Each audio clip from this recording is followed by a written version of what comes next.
सजयति हरिवंश चंद्र नामोच्चार वर्धितु सदा सुबुद्धि रसिक अनन्य प्रधान सतो साधु मंडली मंडनो जयति सत्प्रेम सिंधु मकरंद रसौघधारा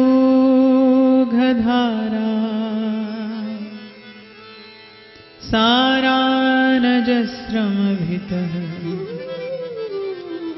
स्रवदाश्रितेषु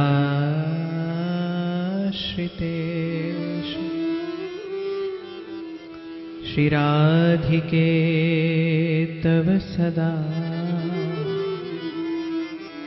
चरणारविन्दम्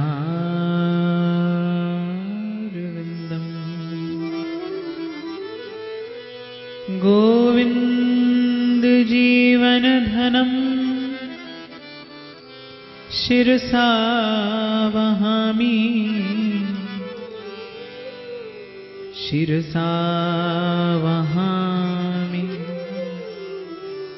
शिरसा वहामि।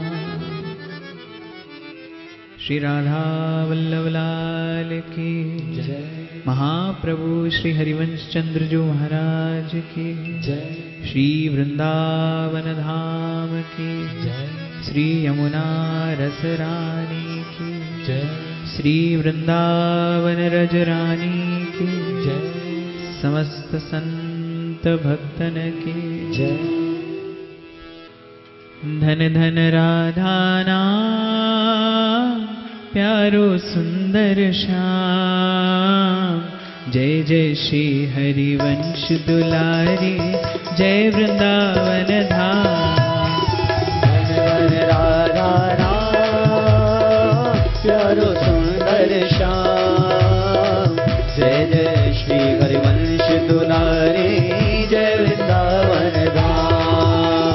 धन धन राधा नाम प्यारो सुंदर श्याम। जय जय श्री हरिवंश दुलारी जय वृंदावन धाम। धन राधा नाम प्यारो सुंदर श्याम। जय जय श्री हरिवंश दुलारी जय वृंदावन। ओ धन धन राधा नाम प्यारो सुंदर श्याम। धन धन राधा नाम प्यारो सुंदर श्याम। धन धन राधा नाम प्यारो सुंदर श्याम। धन धन राधा नाम प्यारो सुंदर श्याम। जय जय श्री हरिवंश दुलारी जय वृंदावन धाम। धन धन राधा नाम प्यारो सुंदर श्याम। जय जय श्री हरिवंश दुलारी जय वृंदावन धाम। धन धन राधा नाम प्यारो सुंदर श्याम। जय जय श्री हरिवंश दुलारी जय वृंदावन धाम। धन धन राधा नाम प्यारो सुंदर श्याम।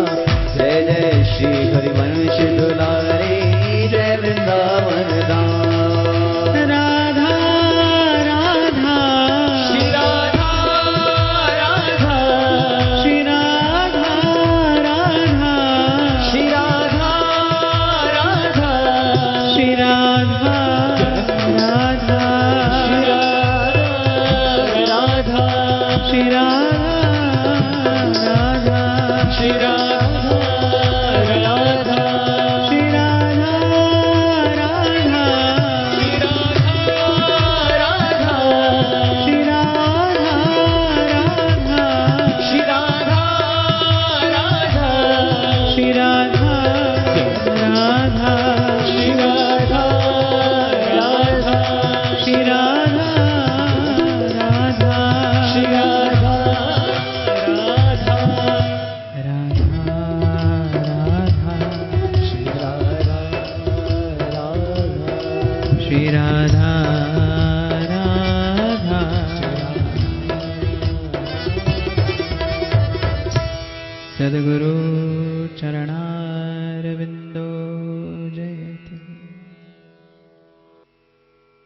सत्संगति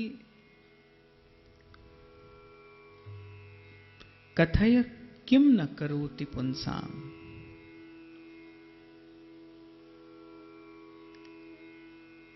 महापुरुषों का कहना है कि कहा न होई सत्संगते, देखो तिल और तेल, मोल तोल सब फिर गयो, पायो नाम फुलेल।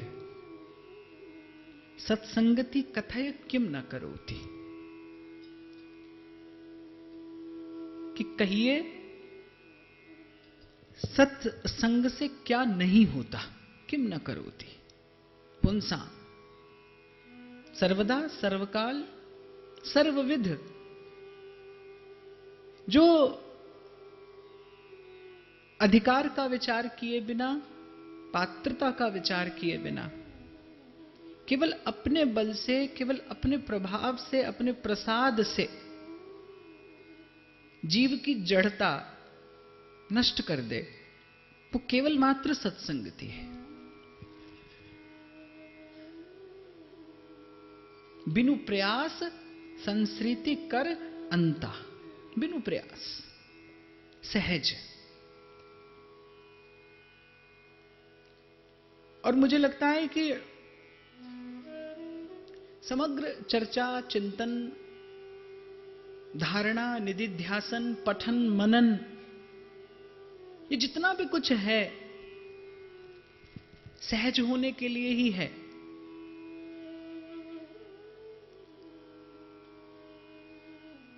संसार का सेवन करते करते जीव में दोष क्या आया है? जीव असहज हो गया है, कुटिल, सरल नहीं है। और पूर्व भी कई बार चर्चा हुई कि नवदा भक्ति का सम्यक प्रकार से यजन करके जीव जिस अंतिम परिणति को प्राप्त करता है वो क्या है? नवम सरल, सब सो छलहीना, मम भरोस ही हर्ष न दीन। मैं जब जब चिंतन करता हूं इस भाव का, तो प्रथम भक्ति संतन करी संगा, वहां से आरंभ करके फिर कथा का श्रवण, फिर गुरुपद पंकज सेवा, फिर भगवान के गुणानुवाद का कीर्तन, चौथी भक्ति मम गुणगन करें कपट तज गान, फिर साधन उपासना का सम्यक प्रकार से यजन, मंत्र जाप मम दृढ़ विश्वासा। और उसमें भी भगवान ने विधि बांध दी, केवल मंत्र जाप नहीं, मम दृढ़ विश्वासा। पंचम भजन सु वेद प्रकाशा।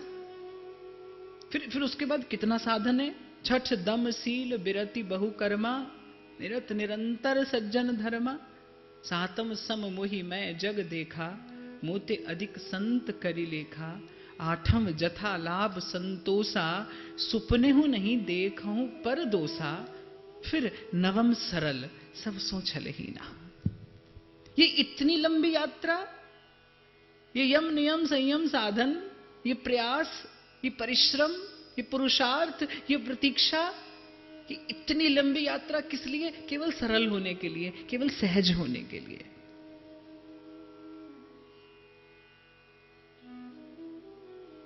मुझे, मेरी समझ में सबसे शीघ्रता से समझ में आने वाला अगर कोई विषय है तो वो प्रेम है।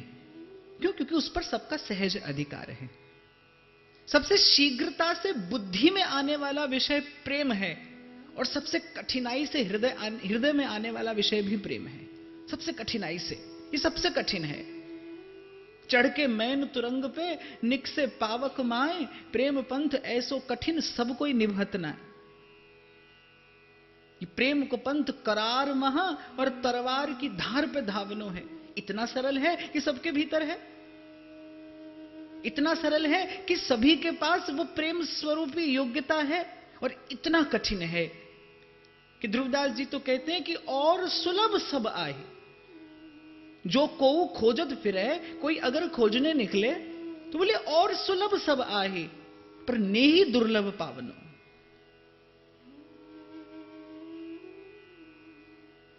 एक प्रेमी का मिलना कठिन है। नेहि दुर्लभ पावनो, और दुर्लभ की परिभाषा क्या है? जो जो सबको ना मिले, जो सर्वकाल ना मिले, जो अपने प्रयास से ना मिले, वो दुर्लभ है। नेहि दुर्लभ पावनो, और सुलभ सब आई। बोले सब सुलभ है, इसके अतिरिक्त महत संगस्तु दुर्लभ हो। कितना दुर्लभ कि श्री ठाकुर जी अपने श्रीमुख से कह रहे हैं, मनुष्याणाम सहस्रेषु कश्चित यतति सिद्धया, और यततामपि सिद्धानाम कश्चित वेत्ति तत्वतः। पहली बात तो कोई बिरला इस पथ पर सत्य को धारण करके सत्य का अन्वेषण करने के लिए हृदय में सत्य का आधार लेके चलता है, कोई बिरला। नहीं तो कोई जन्नत का तालिब है और कोई गम से परेशान है। कोई जन्नत का तालिब है, कोई गम से परेशान है।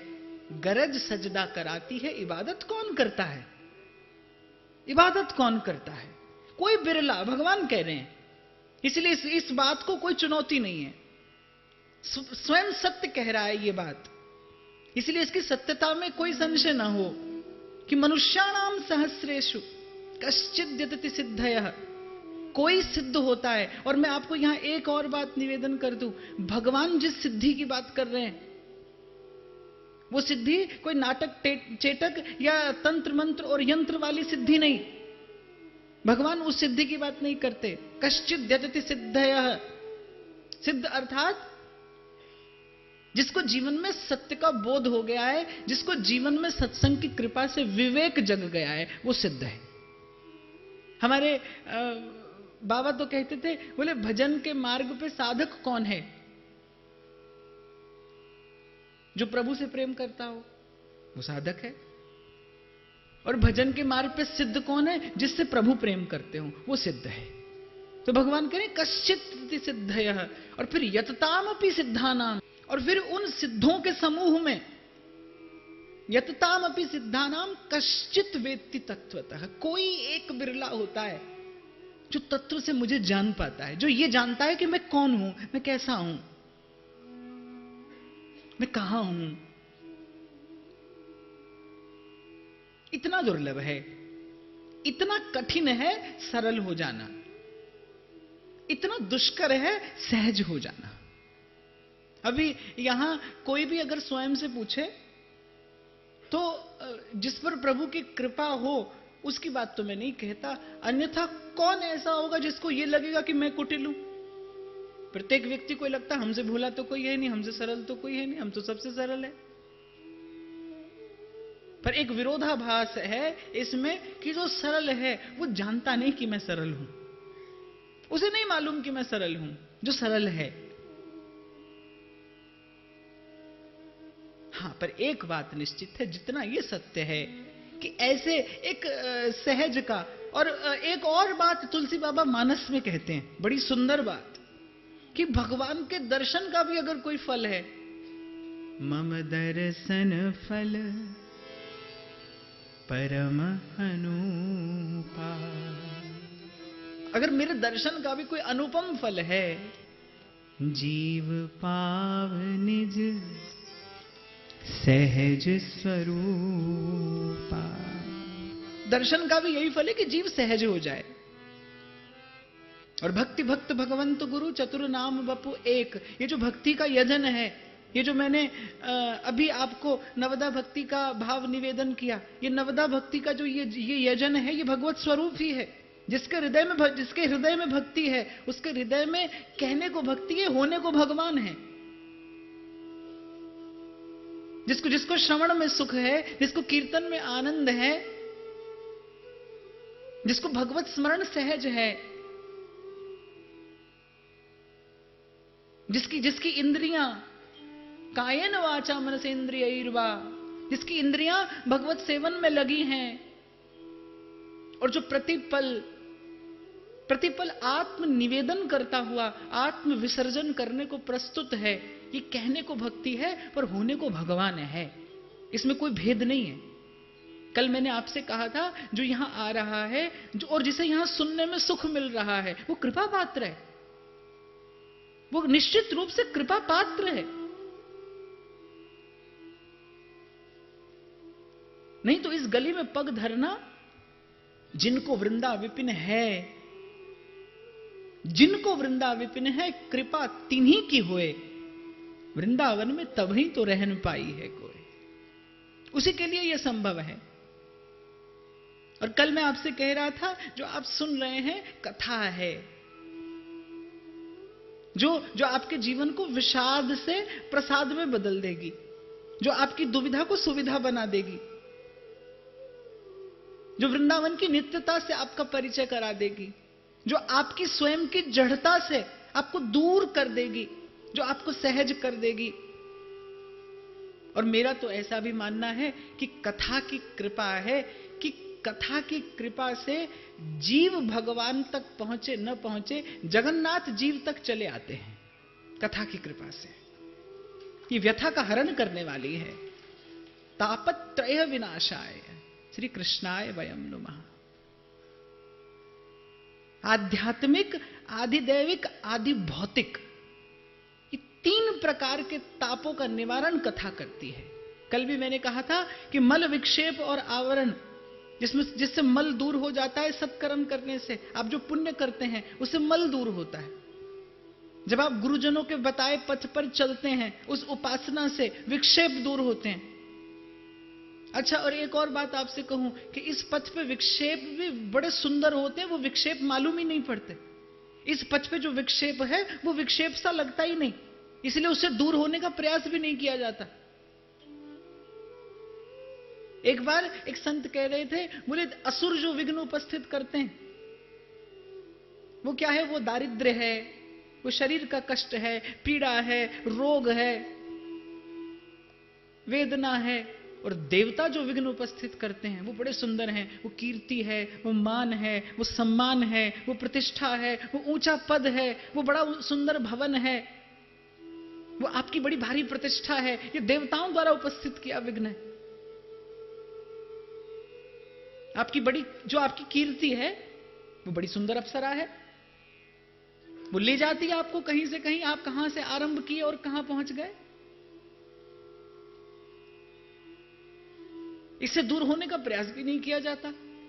इसलिए ये जो आवरण है ये कथा दूर करती है। सतत सत्संग दूर कर देता है इसे। सत्संग आपको कुछ दे न दे, सत्संग कुछ और करे न करे, सत्संग आपको सतत सावधान रहना सिखा देता है। सतत सत्संग आपको साधक बना देगा।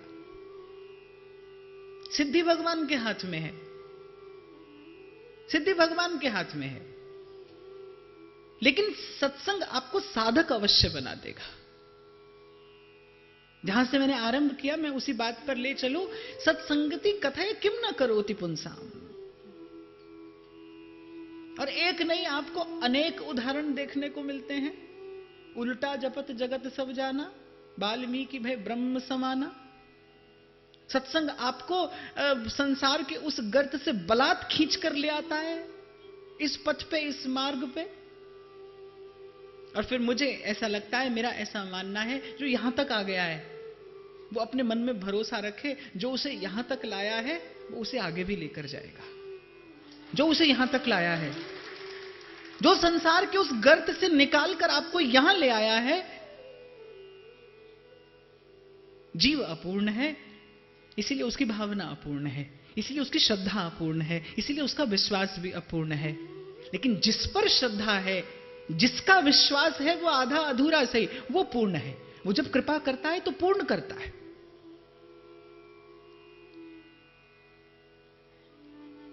और कल मैं आपसे एक बात निवेदन कर रहा था कि ये जो रसिकों के जो चरित्र हैं, ये जो शब्द हैं, ये जो भाव हैं, रसिक के हृदय की अनुभूति, ध्यान से सुनिएगा, रसिक के हृदय की अनुभूति ही उस परमार्थ तत्व की अभिव्यक्ति है। उससे अलग भगवान और कुछ नहीं है। जो है उस पर विश्वास नहीं किया जा सकता।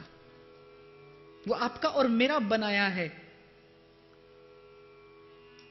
और फलसफी को बहस के अंदर खुदा मिलता नहीं, डोर तो सुलझा रहा लेकिन सिरा मिलता नहीं।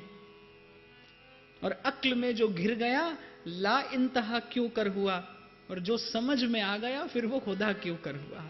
जो आपका मेरा बनाया है उस पर विश्वास नहीं किया जा सकता।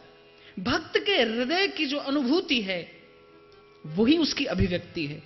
या सीधे शब्दों में मैं आपसे कहूं कि भगवान को स्वयं को पूर्ण रूपेण अभिव्यक्त करने के लिए और कुछ नहीं, एक भक्त का हृदय चाहिए। मीरा इस संसार में कृष्ण को पाने के लिए नहीं आती, कृष्ण को स्वयं को इस संसार में पूर्ण रूपेण अभिव्यक्त करने के लिए मीरा का आश्रय लेना पड़ता है। वो मीरा का आश्रय लेते हैं। जिस रस के लोभी होकर आप सब रसिक हृदय यहां पर आए हैं, वो रस आपको कहां मिलेगा? कोई रस प्लुत रसिक हृदय जिसके आसपास बैठकर जिसकी उपस्थिति आप पर छींटा डाल देगी, उस रस का एक सीकर आपको स्पर्श कर जाएगा। और कल एक छोटी सी बात कही थी मैंने कि एक संसार के एक मूढ़ व्यक्ति के शब्द में कितनी ऊर्जा है, वो आपको असहज कर देता है, वो आप में क्रोध उत्पन्न कर देता है, वो आप में असूया ले आता है, वो आप में प्रतिकार की भावना उत्पन्न कर देता है। अगर किसी मूढ़ के शब्द से प्रतिकार उत्पन्न हो सकता है तो फिर संत के शब्द से संस्कार उत्पन्न क्यों नहीं हो सकता? निश्चित रूप से होगा। इसी आदर के साथ, इसी सम्मान के साथ प्रिया और लाल के चरण युगल का अद्भुत प्रेम मकरंद पान कराने वाली रसिक जनों की ये गाथा हम लोग श्रवण और कीर्तन का आनंद लेते हैं। थोड़ा सा युगल नाम लेकर हम आज के भाव में प्रवेश करते हैं।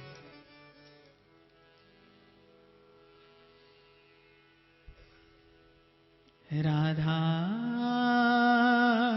राधा राधा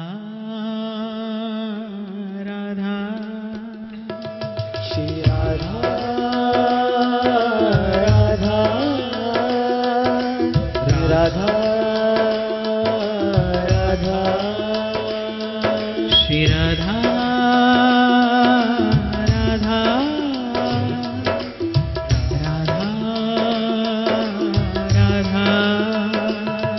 श्री राधा राधा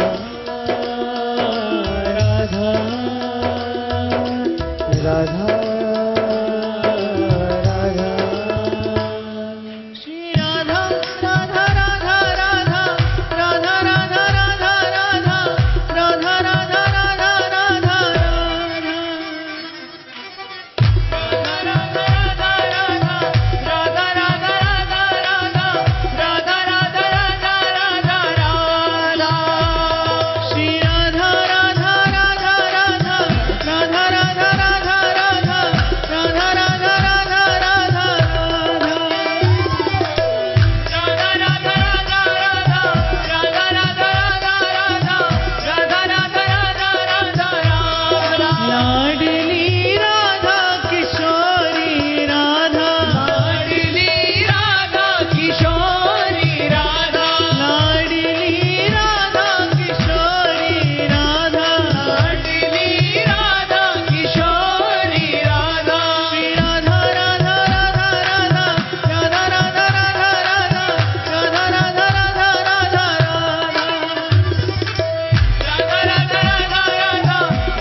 श्री राधा।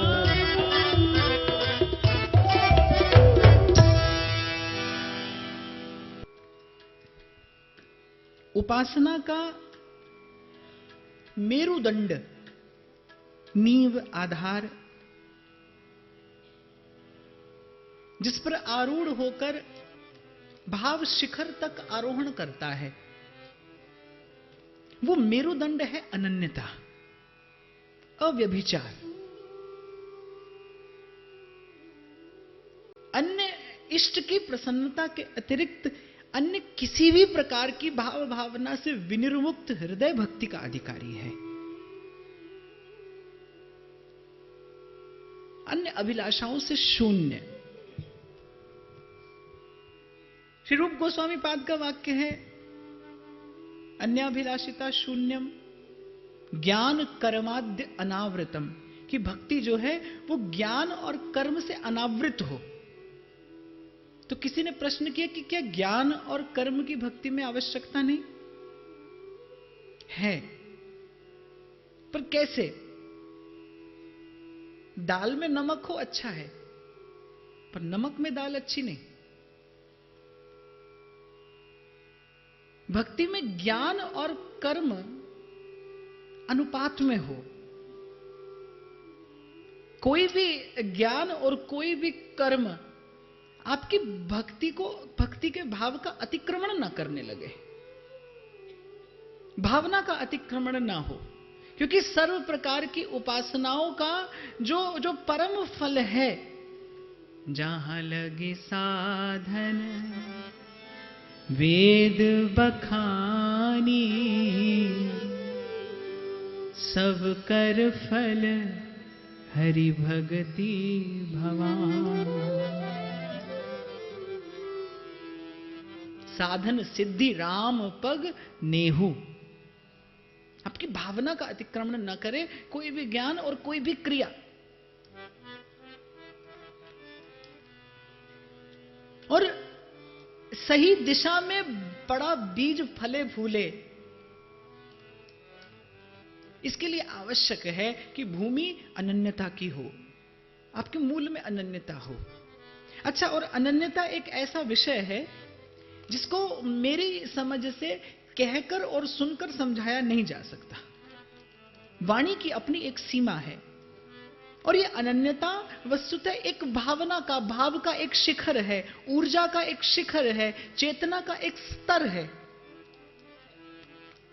बड़ा आश्चर्य होता है, सिय राम मैं सब जग जानी, ये कहने वाले तुलसी बाबा, जो जड़ चेतन को करऊं प्रणाम जोरी जुग पानी, दोनों हाथ जोड़कर प्रणाम करने वाले, उनको श्रीनाथ जी के श्री विग्रह में, श्रीनाथ जी के श्री विग्रह के सन्मुख प्रणाम करने में संकोच है, हट करके बैठ जाते हैं कि तुलसी मस्तक तब नवे जब धनुष बाण लो हाथ। ये कैसी बात, ये कैसी भावना?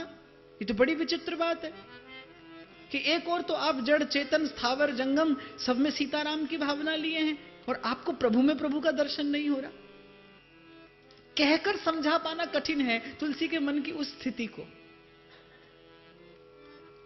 आचार्यों द्वारा निर्देशित पथ पर चलने से, भक्त जनों का, संत जनों का, भावुक जनों का संग करने से ये भाव भावना आपके हृदय में स्फुरित होती है। यह गुण साधन ते नहीं हुई, तुम्हारी कृपा पाओ कोई कोई।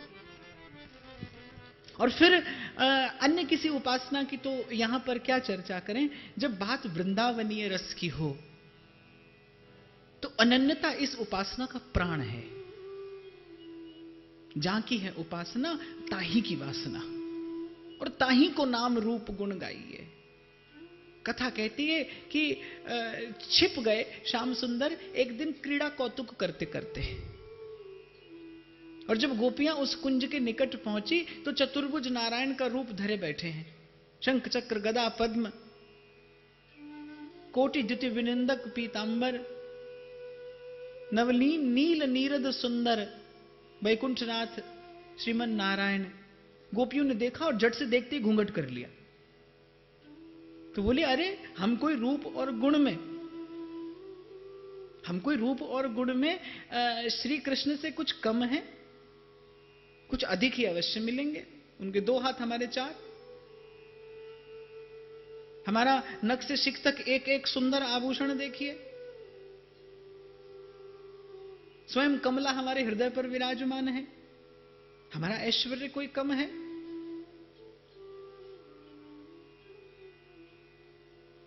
सप्तऋषि समझा रहे हैं जगदंबा को, महादेव अवगुण भवन और विष्णु सकल गुण धाम। पर गोपी सीधा सा उत्तर देती है, जाको है जासो मन मान्यो, बस सो है ताके हाथ बिकान्यो। प्रेमी के पास तर्क वितर्क करने का समय नहीं है। वो तो एक बात जानता है कि उधो मन नहीं हाथ हमारे, मन हमारे हाथ नहीं रहा। गोपी कहती है, अरे उधो हम बड़ी राजी हो जाएंगी, जो तू कहेगा, जो तू कहे सोई हम करी हैं, जो तू कहे हम करने को प्रस्तुत हैं, बस हमारा एक छोटा सा काम कर दे। तो उद्धव पूछते हैं क्या? बोले मन मोहन ले गए हैं, वो मन लाकर दे दे हमें, हमारा हृदय उनसे लाकर दे दे, उनसे कहे कि हमारा हृदय लौटा दें, बस इतनी सी हमारी इच्छा है। तू जो कहे हम करेंगी। तू जोग साधने को कहेगा तो हम छाप और मुद्रा और तिलक धारण करके हम जोगिनी हो जाएंगी, हमारा हृदय ला कर दे। क्योंकि गोपी जानती है ये करना कर तुम अकर तुम अन्यथा कर तुम श्याम सुंदर के लिए भी असंभव है। ये अब वो भी नहीं कर सकते। प्रेम में एक बड़ी विचित्र सी परतंत्रता होती है, एक बड़ा विचित्र सा, बड़ा विलक्षण सा, बड़ा सुखद सा बंधन है प्रेम, सुख देने वाला। यदि वस्तुतः किसी से प्रेम में हैं आप, तो आप संसार का भ्रमण कराइए, लेकिन आपका मन वहीं पर केंद्रित है, मन नहीं हटेगा वहां से। और मेरे विचार में तो प्रेम के अतिरिक्त समस्त मन चित्त की वृत्तियों को एकाग्र करने की क्षमता और किसी भाव में नहीं है, और कोई मार्ग नहीं है एकाग्र होने का प्रेम के अतिरिक्त, प्रीति के अतिरिक्त। इस संसार में सबसे बड़ा अगर कोई बल है तो वो आसक्ति का बल है। मैं बिल्कुल ठीक कह रहा हूं, सबसे बड़ा बल आसक्ति का बल है। और जितना सत्य ये है उतना ही सत्य ये भी है, जिस प्रकार कोयला बड़े लंबे काल की प्रतीक्षा और पीड़ा झेलने के बाद कभी हीरा हो जाता है, ठीक उसी प्रकार ये आसक्ति बड़े लंबे काल की पीड़ा और प्रतीक्षा के बाद एक दिन भक्ति हो जाती है। यही आसक्ति। यदि आप गोपी का दूर से दिग्दर्शन करेंगे ना, तो आपको लगेगा सीधे सीधे एक शब्द में जो सर्वतोभावेन आसक्त है, और उसकी आसक्ति के सामने फिर न कोई तर्क, न वितर्क, न वाद, न विवाद, न कोई सिद्धांत, न कोई सूत्र। प्रीति न काहू की कान विचारे, मारग अपमारग बिथकित मन को अनुसरत निवारे। श्रावण मास में आप कभी किसी वेगवती नदी को बहते देखिए, उसे मार्ग का कोई अवरोध रोक नहीं पाता। ठीक इसी प्रकार प्रीति जब जब भगवदोन्मुख होती है, जब प्रभु की ओर होती है, जब वेगवती होती है, तो फिर उसे कोई मार्ग की बाधा नहीं रोक पाती। तो अनन्यता जो है वो इस उपासना का मूल है, मेरुदंड। कैसी अनन्यता? आज जो कथा मैं आपको सुनाने जा रहा हूं उसमें दृढ़ता, रसिकता और अनन्यता, ये तीनों गुण प्रकट हुए हैं। दृढ़ता, रसिकता और अनन्यता। और आप यदि इस शब्द समूह पर ध्यान दें तो दृढ़ता और अनन्यता के बीच में रसिकता टिकी है। इधर दृढ़ता है और इधर अनन्यता है। संत लोग कहते हैं कि श्री प्रिया जी के चरणों की चमत्कारिणी ये जो भक्ति का रस है, ये बोले सिंगनी का दूध है कि तो स्वर्ण पात्र में टिकेगा और यह सिंह शावक इसे पचाएगा। स्वर्ण पात्र के अलावा सिंगनी का दूध किसी भी पात्र में डालिए वो छेद करके बह जाता है, किसी पात्र में उसे झेलने की सामर्थ्य नहीं है। विशुद्ध सोना,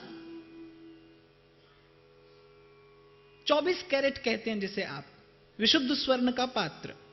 तो दृढ़ता और अनन्यता के मध्य रसिकता टिकती है।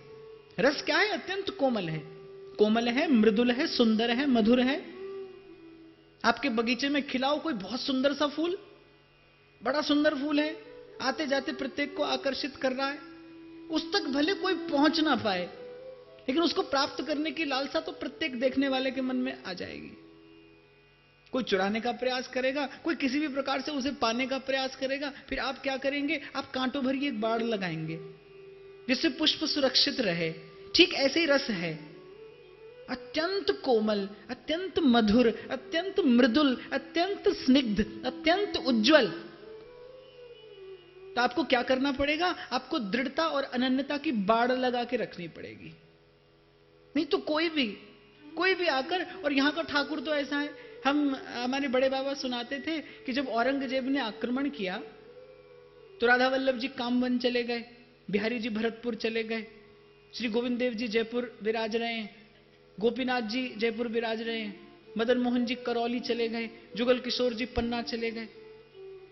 तो किसी ने पूछा, बोले ठाकुर डर के क्यों भागा? बोले ठाकुर को डर के भागने की क्या जरूरत थी? एक औरंगजेब से डर के भागा ठाकुर, अपना घर बार छोड़कर। तो बोले ठकुराई तो वृंदावन की सीमा में प्रवेश ही नहीं पाती ना, ठकुराई तो यहां है नहीं। प्रेमी है, चल रही भीड़ ते न्यारे ही खेले, यहां उधम होने लगा तो वहां चले गए। देखो, एक भीड़ व्यवहारिक भीड़ है, जैसे आपकी हमारे जीवन में जो है एक व्यवहारिक भीड़ है। इससे परित्राण सरल है, सुगम है। एक वैचारिक भीड़ होती है जो आपके भीतर है, संकल्पों की, विकल्पों की, भांति भांति की चित्त की वृत्तियां, आपकी प्रकृति, आपकी प्रवृत्ति। आप एक क्षण में जाने क्या क्या ताना बाना बुन लेते हैं। ये वैचारिक भीड़ है, इससे परित्राण पाना कठिन है। और जब तक ये वैचारिक भीड़ रहे तब तक ठाकुर नहीं आता। हमारे श्री गोपालाचार्य जी महाराज सुनाया करते थे, बोले लाला जब कथा नहीं कहते थे, और कथा भी उनकी ऐसी कि मुझे नहीं लगता कि उनके समान कथा कहने वाला इस शताब्दी में कोई दूसरा होगा। वो ऐसी ऐसी विचित्र गाथा सुनाते थे प्रभु की, जो ना आज तक कहीं किसी ने पढ़ी होगी ना सुनी होगी। और उनसे कभी हम हंस के पूछ लेते थे, बोले महाराज आप ये कथा तो कहीं पढ़ी नहीं सुनी नहीं, आप किसे सुनाते हैं? तो बोले बेटा बालक की बात सब मां के पेट में होती है, पोथी में नहीं होती। ऐसे भगवान की सब बात भक्त के पेट में होती है, भक्त के हृदय में होती है, उसे किसी पोथी पुराण की आवश्यकता नहीं है। और अगर गोपी पोथी पढ़ लेती, गोपी अगर पोथी पढ़ लेती तो निश्चित रूप से चूक जाती, भूल जाती, भटक जाती।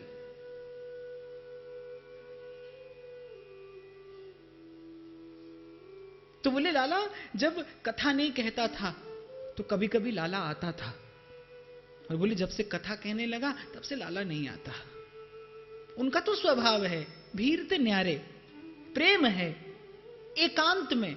जिसे मैं अनन्यता कह रहा हूं, वो अनन्यता माने जब आपके भीतर विचारों की वैचारिक भीड़ समाप्त हो जाए, विचार की भीड़ ना रहे। एक भरोसो, एक बल, एक आस विश्वास, एक राम घन श्याम हित, चातक तुलसीदास। एक चातक पक्षी